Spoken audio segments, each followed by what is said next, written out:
Hello guys, welcome to the channel. मेरा नाम अक्षय राजावत है और मैंने साइकोलॉजी सब्जेक्ट से यूजीसी नेट 3 बार क्वालिफाई किया हुआ है। तो मैं इस वीडियो में बात करने वाला हूं कि जो भी बिगिनर्स हैं, जो स्टूडेंट्स अभी यूजीसी नेट एग्ज़ाम के लिए प्रिपेयर कर रहे हैं या स्टार्ट करने वाले हैं अपनी प्रिपरेशन, वो किन चीज़ों का ध्यान रखें। और कुछ मैसेजेस, मुझे कुछ कमेंट्स आए थे पिछली वीडियोज़ पर कि सर कुछ गाइडेंस दीजिए इसके बारे में। कुछ स्टूडेंट्स ने मुझे पर्सनली मैसेज भी किए थे, तो मैं उन सबको लेकर ये वीडियो बना रहा हूँ। सबसे पहला पॉइंट जो आपको याद रखना है, सबसे पहले आप अपने बेसिक्स को क्लियर करिए। इसके लिए आप 11th और 12th की जो एनसीईआरटी बुक्स आती हैं उन्हें प्रेफर कर सकते हैं। बेसिक्स क्लियर करने से आपको ये हेल्प होगी कि जैसे अभी आप मास्टर्स कर रहे हैं तो यूजीसी नेट का जो सिलेबस है वो काफ़ी वास्ट है, तो उसमें कुछ ऐसे नए टॉपिक्स इंट्रोड्यूस होंगे जिनके बारे में आपने पहले नहीं पढ़ा होगा, या पढ़ा है तो बहुत लिमिटेड इन्फॉर्मेशन आपके पास होगी। तो जो बेसिक्स जब आप पढ़ेंगे तो आपको उनके बारे में जनरल इन्फॉर्मेशन मिल जाएगी कि कौन सा टॉपिक और कॉन्सेप्ट किस बारे में बात करता है, और जब आप नई थ्योरीज पढ़ेंगे तो आप उनसे अच्छे से रिलेट कर पाएंगे। सेकंड पॉइंट है अंडरस्टैंडिंग द सिलेबस।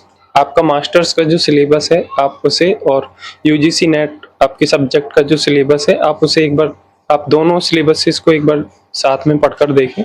बहुत से ऐसे टॉपिक्स होंगे जो ओवरलैप करते हैं, जो आपके मास्टर्स के सिलेबस में भी हैं और साथ में यूजीसी नेट के सिलेबस में भी दिए गए हैं। तो उन टॉपिक्स पर आप ज़्यादा फोकस करें क्योंकि वो आपके मास्टर्स के एग्जाम में भी हेल्पफुल होंगे और साथ में नेट के सिलेबस को भी कवर करेंगे।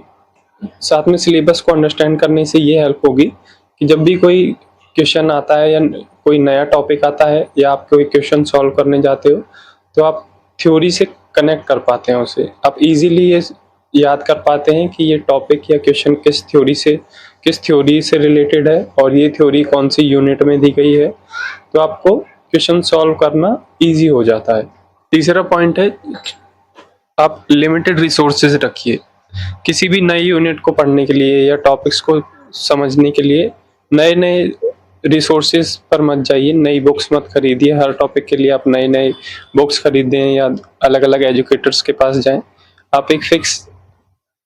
आप कुछ लिमिटेड रिसोर्सेज रखिए जो आपके सिलेबस को मोस्टली कवर करते हो, और अगर कुछ टॉपिक्स रह जाते हैं तो आप उन्हें अलग से कवर कर सकते हैं। हर टॉपिक या हर यूनिट के लिए एक अलग बुक खरीदने की ज़रूरत नहीं है। जैसे मैं साइकोलॉजी के रेफरेंस में बात करूं तो जैसे रिसर्च की जो यूनिट है आपको उसके लिए कम्प्लीटली एक किताब खरीदने की ज़रूरत नहीं है, क्योंकि उसमें बहुत लिमिटेड टॉपिक्स दिए गए हैं, जबकि एक बुक आपके लिए बहुत बड़ी हो जाएगी। और जब आप प्रिपरेशन के स्टार्टिंग फेज में होते हैं तो जब आप एक ही यूनिट के लिए एक कंप्लीट बुक खरीद कर रख लेंगे तो आपको पढ़ने में थोड़ी दिक्कत होगी। आप पर मेंटल प्रेशर बढ़ जाता है कि आप एक यूनिट के लिए एक पूरी किताब पढ़ना, और इस तरह की 10 यूनिट्स आपकी सब्जेक्ट की हैं, फिर पेपर 1 के लिए अलग से है।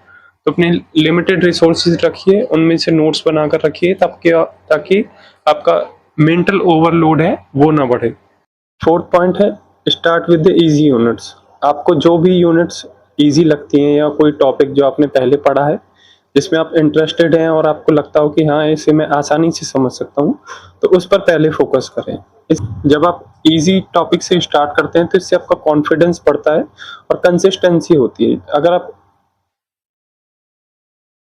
अगर आप पहले ही दिन कोई हार्ड टॉपिक चूज कर लेते हैं और उसे नहीं पढ़ पाते हैं, नहीं समझ पाते हैं, तो उसके बाद दूसरे और तीसरे दिन आपको पढ़ना थोड़ा मुश्किल हो जाएगा। आपको लगेगा कि ये सिलेबस बहुत टफ है और आप स्टार्टिंग के फेज में डीमोटिवेट हो जाएंगे, जिससे आपकी प्रिपरेशन की जो जर्नी है उसे कंटिन्यू रखना आपके लिए मुश्किल हो जाएगा।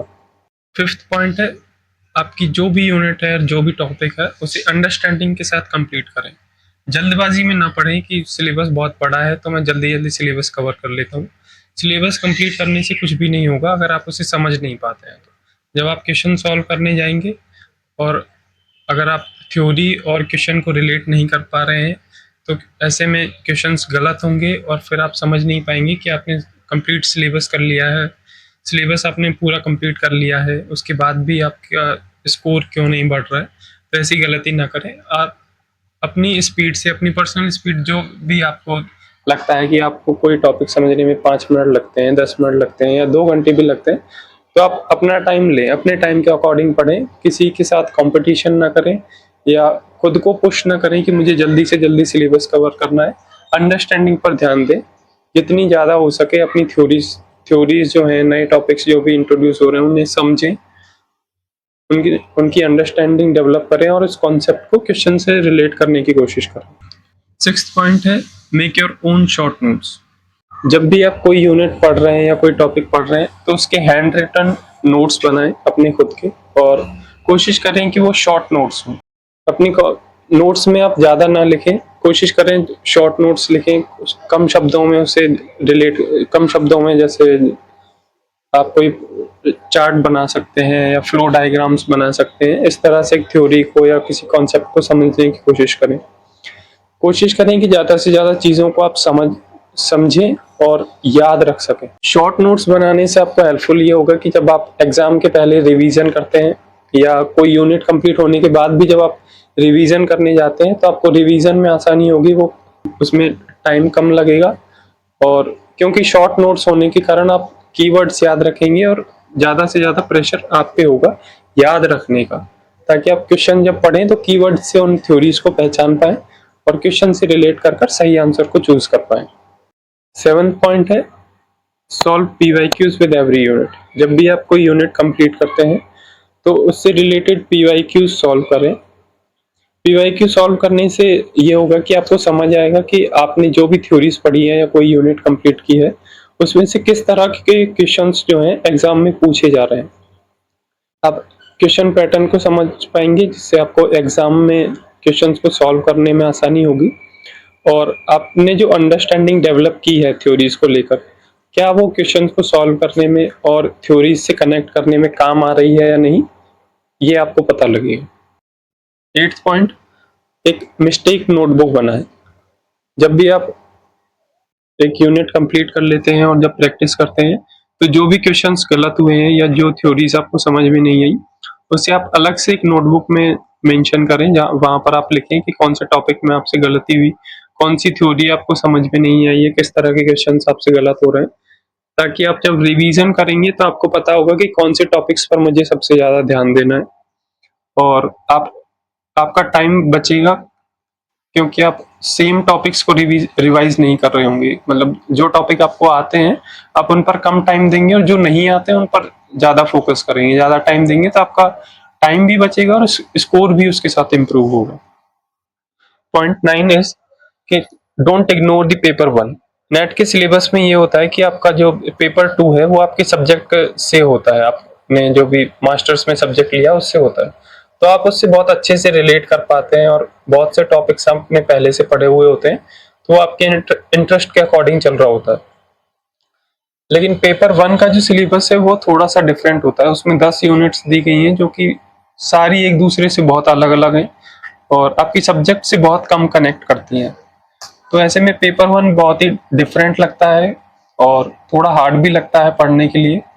तो ऐसे में स्टूडेंट्स कोशिश करते हैं कि ज़्यादा से ज़्यादा स्कोरिंग पेपर 2 में की जाए और उसके चक्कर में वो पेपर 1 को बहुत टाइम देते हैं।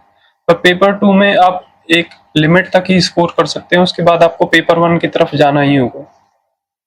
तो पेपर 1 को इग्नोर ना करें, आप अपनी सब्जेक्ट के साथ साथ पेपर 1 की भी यूनिट्स को धीरे धीरे पढ़ते जाएं। आप वो यूनिट्स पढ़ सकते हैं जिनमें आपको इंटरेस्ट है, जरूरी नहीं आप सारी की सारी 10 की 10 यूनिट्स पढ़ें, उनमें से आपको जो भी इंटरेस्टिंग है 7 या 8 यूनिट्स जो भी आपको अच्छी लगती हैं आप उन्हें पढ़ सकते हैं। 10th point is follow the right cycle. सबसे पहले एक टॉपिक को पढ़ें, उसकी अंडरस्टैंडिंग डेवलप करें, उसके शॉर्ट नोट्स बनाएं और उसका रिवीजन करें। जब रिवीजन कंप्लीट हो जाए तो उसके बाद उसके PYQ सॉल्व करें और उसके बाद अपनी मिस्टेक नोटबुक जो आपने बनाई है उसमें उन गलतियों को लिखें जो आपने क्वेश्चन को सॉल्व करते वक्त की थी।